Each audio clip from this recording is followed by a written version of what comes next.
Perkenalkan, nama saya Levi Valeria Maransuri. Perkenalkan, nama saya Mutiara Sarah Delvina Ronggear. Perkenalkan, nama saya Rika Sukmawati. Perkenalkan, nama saya Surasya Manenda. Perkenalkan, nama saya Andiana Agusta Winsep Pembuaya. Perkenalkan, nama saya Cindy Claudia Melania Wai. Perkenalkan, nama saya Friyato Godi. Perkenalkan, nama saya Samba Ibai. Nama saya Citura Ofelia Tulauta. Memperkenalkan, nama saya Mujanis Baigi. Perkenalkan, nama saya Smita Bunis.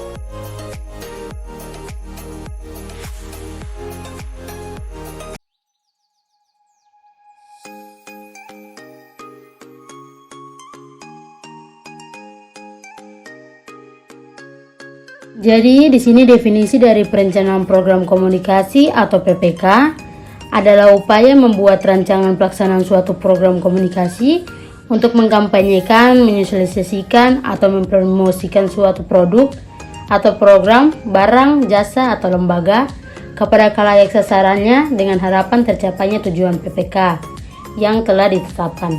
Nama lain dari program komunikasi ini adalah kampanye komunikasi atau SIPORA.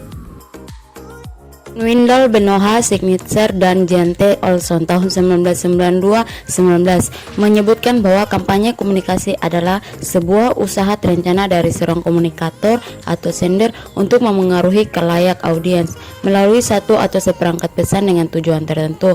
Oleh karena adanya tujuan yang tertentu inilah program komunikasi atau kampanye komunikasi ini disebut pula dengan perencanaan komunikasi instrumentalis. Yang kedua, fungsi perencanaan program komunikasi. Menurut ahli Udin dan Abin pada tahun 2006 merumuskan beberapa fungsi perencanaan termasuk perencanaan komunikasi, yaitu yang pertama sebagai pedoman pelaksanaan dan pengendalian, yang kedua menghindari pemborosan sumber daya, yang ketiga alat bagi pengembangan kualitas asuransi, yang keempat, upaya memenuhi pertanggungjawaban kelembagaan. Jadi perencanaan dipandang penting dan diperlukan bagi suatu organisasi antara lain dikarenakan yang pertama, dengan adanya perencanaan diharapkan tumbuhnya suatu pengarahan kegiatan, adanya pedoman bagi pelaksanaan kegiatan-kegiatan yang ditunjukkan kepada pencapaian tujuan.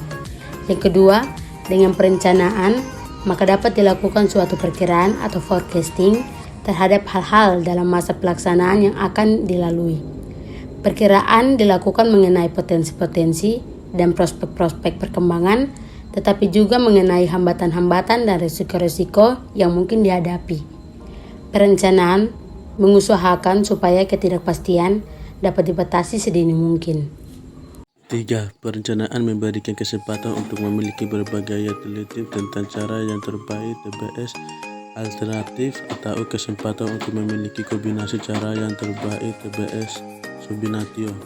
4. Dengan perencanaan dilakukan menyusun skala prioritas memiliki urutan dari segi intinya sesuatu tujuan sasaran maupun kegiatan usahanya. 5. Dengan adanya rencana maka akan ada suatu alat pengukur atau standar atau pengadakan pengawasan atau evaluasi kinerja usaha atau organisasi. Jenis perencanaan komunikasi. Udin dan Abin menguraikan beberapa jenis perencanaan. Yang pertama, perencanaan adaptif. Terjadi karena adanya tanggapan pada suatu pengembangan yang dilakukan secara eksternal. Dalam pengertian sempit, perencanaan itu berarti pemecahan masalah.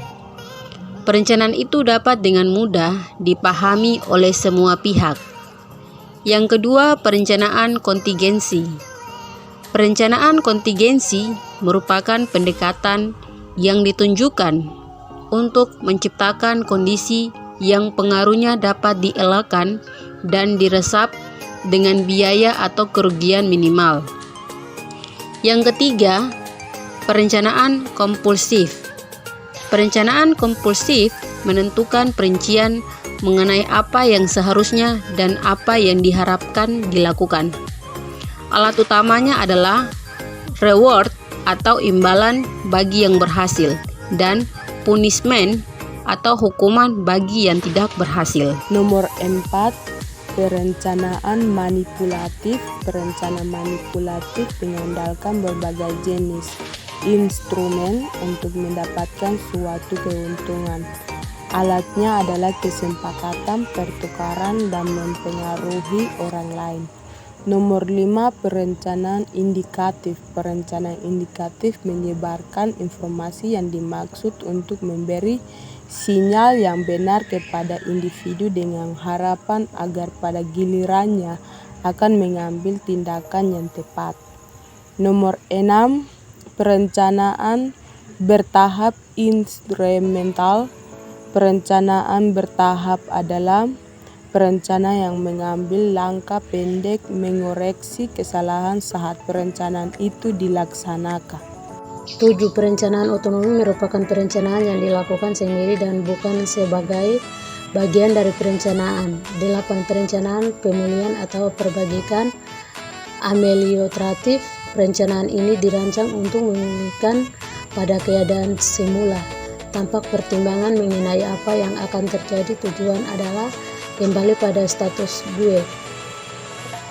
9. Perencanaan non-formatif merupakan perencanaan jangka panjang, perencanaan untuk 25-40 tahun ke depan. Karakteristik utamanya adalah sifat yang umum dan fungsinya adalah untuk menentukan pedoman dan arahan. Untuk perencanaan sifatnya menyeluruh sehingga fokusnya adalah pada perencanaan keseluruhan. 10. Perencanaan fungsional. Perencanaan fungsional memusatkan pada aspek tertentu dari seluruh masalah. Pada dasarnya jenis perencanaan ini sifatnya fragmentasi tetapi tidak berfungsi sebagai pelengkap dari upaya perencanaan total. Prinsip-prinsip penyusunan perencanaan komunikasi dikutip dalam Zulkarnain tahun 1994, 910, Middleton dan Lin tahun 1975, merumuskan 3 prinsip penting dalam penyusunan rencana program komunikasi. Yang pertama, perencanaan komunikasi membutuhkan konsultasi atau participatory planning. Suatu perencanaan merupakan pegangan atau patokan bersama. Karena itu, suatu rencana hendaknya merupakan cerminan aspirasi bersama. Rencana yang disusun secara bersama tentunya akan dilaksanakan dengan baik oleh semua pihak yang menyusunnya. Perencanaan juga sebaiknya berbagi informasi dengan unsur-unsur yang mewakili khalayak atau komunikan, agar sejak awal mereka merasakan bahwa rencana tersebut menjadi milik bersama. Dan tentunya hasil juga akan disesuaikan dengan harapan khalayak atau komunikan dari rencana komunikasi yang kita buat. Intinya, libatkan khalayak atau komunikan dari rencana kita semaksimal mungkin. Inilah yang disebut dengan participatory planning. Yang kedua, fleksibel. Sebagai patokan dalam melaksanakan kegiatan dalam hal ini rencana komunikasi, maka rencana yang kita susun hendaknya tidak bersifat kaku. Perencanaan yang dibuat hendaknya telah mempertimbangkan beberapa antisipasi akan kemungkinan terjadi perubahan pada pelaksanaan rencana. Dengan demikian, rencana yang kita buat masih bisa dilaksanakan meski dengan penyesuaian. Jika tidak, sangat disayangkan rencana yang Anda buat tidak dapat dijalankan hanya karena tidak fleksibel. 3. Jelas dan konkret. Pada hakikatnya, perencanaan adalah rangkaian proses kegiatan menyiapkan keputusan mengenai apa yang diharapkan, apa yang akan dilakukan, dan bagaimana melakukannya. Rangkaian proses kegiatan ini haruslah dibuat dengan jelas dan konkret. Artinya, rencana yang dibuat mudah dimengerti dan tidak menimbulkan penafsiran yang bermacam-macam. Bagian B, prinsip penting perencanaan komunikasi yang diungkapkan Middleton dan Lin lebih diperdalam lagi oleh Udin dan Abin. Ada 8 prinsip yang dirumuskan, yaitu yang pertama significance, yaitu tingkat kebermaknaan yang tergantung dari kepentingan sosial dari tujuan komunikasi yang diusulkan. Yang kedua feasibility, yaitu kelayakan teknis dan perkiraan biaya merupakan aspek yang harus dilihat secara realistik. Yang ketiga, relevance, yaitu konsep relevan mutlak perlu bagi implementasi rencana komunikasi. 4. Definitiveness, yaitu penggunaan teknik simulasi untuk menjalankan rencana dengan menggunakan data model buatan. Tujuannya adalah untuk meminimumkan kejadian yang tidak diharapkan yang akan mengalihkan sumber daya dari tujuan yang direncanakan. 5. Adaptability, yaitu perencanaan haruslah dinamis dan dapat berubah sesuai informasi sebagai umpan balik sistem. 6. Time, yaitu siklus alamiah pokok bahasan pada perencanaan, kebutuhan untuk merubah situasi yang tidak dapat dipikul. 7. Monitoring, yaitu untuk menjamin rencana berjalan secara efektif. 8. Subject matter, yaitu pokok-pokok bahasan yang akan direncanakan terdiri atas sasaran dan tujuan, program, sumber daya, anggaran, dan konteks sosial. 5. Ruang lingkup perencanaan program komunikasi. Ruang lingkup PPK mencangkup perencanaan komunikasi instrumental dan perencanaan komunikasi strategis. Perencanaan komunikasi instrumentalis adalah perencanaan komunikasi yang berbasis manajemen yang berorientasi pada tujuan. Perencanaan komunikasi jenis ini adalah untuk mengkampanyekan suatu program atau produk, sedangkan perencanaan komunikasi yang strategis, perencanaan komunikasi yang mengembangkan fungsi manajemen strategis dari sebuah organisasi dalam rangka mewujudkan misi lembaga atau korporasi. Berdasarkan kampanyenya, ruang lingkup PPK dapat meliputi kegiatan hubungan masyarakat, public relation atau PR, pemasaran, marketing, periklanan, advertising, penyuluhan, dan pendidikan. Dalam pelaksanaannya, bentuk-bentuk kampanye ini bisa dilakukan sendiri-sendiri atau bisa juga digabungkan dalam sebuah pendekatan yang terpadu, integrated campaign approach. Dari segi substansi, masalahnya, ruang lingkup PPK instrumentalis dapat mencangkup bidang barang dan jasa, humas perusahaan, komunikasi organisasian, bidang politik, masalah kesehatan, pemasaran layanan sosial, bidang seni, program pengembangan komunikasi, dan penyuluhan pertanian. Substansi untuk PPK sinergis adalah mengenai organisasi dan korporasi. Ruang lingkup PPK juga bisa ditinjau dari segi komponen kampanye komunikasi, seperti dimaklumi dalam setiap tindakan atau program komunikasi, setidak-tidaknya terdapat 3 hal utama yang saling berkaitan, yaitu yang pertama, sumber atau komunikator yang menyampaikan pesan, yang kedua, khalayak baik individual maupun kelompok atau organisasi, yang ketiga, pesan yang akan disampaikan. Komponen proses komunikasi ruang lingkup atau PPK meliputi beberapa hal, yaitu perencanaan sumber, perencanaan pesan, perencanaan khalayak, perencanaan media, perencanaan dan perencanaan monitoring, dan evaluasi. Setiap pelaksanaan kampanye komunikasi pada dasarnya mencakup 4 tahapan, yaitu yang pertama, tahap pradesain, yang kedua tahap desain, yang ketiga tahap eksekusi, dan yang keempat tahap monif. Yang keenam, atau yang terakhir, contoh program komunikasi.